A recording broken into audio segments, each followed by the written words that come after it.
હળવદમાં શ્રી ગોલેશ્વર મહાદેવ મંદિરમાં ભંડારો યોજાયો. શ્રાવણ માસમાં શિવ ભક્તો બ્રાહ્મણો જમે અને જમાડવારને અનેક ગણું પુણ્ય મળે છે. હળવદમાં અનેક મંદિરોમાં રવિવારે સોમવારે શિવભક્તોને જમાડવા લોકો તત્પર હોય છે. બહાર ગામના લોકો હળવદમાં આવી મંદિરોમાં જમાડે છે.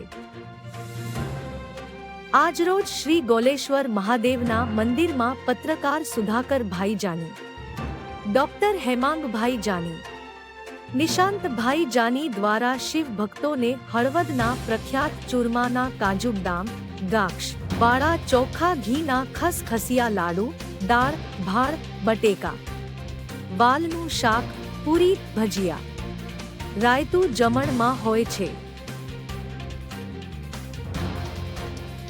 આ પ્રસંગે હળવદ લક્ષ્મીનારાયણ મંદિરના મહંત શ્રી દીપકદાસજી મહારાજ આશીર્વચન આપવા ખાસ ઉપસ્થિત રહે. યજમાન દ્વારા શિવભક્તોને દક્ષિણા પણ આપવામાં આવેલ. રિપોર્ટર સંતોષભાઈ ઓગાણિયા, હળવદ.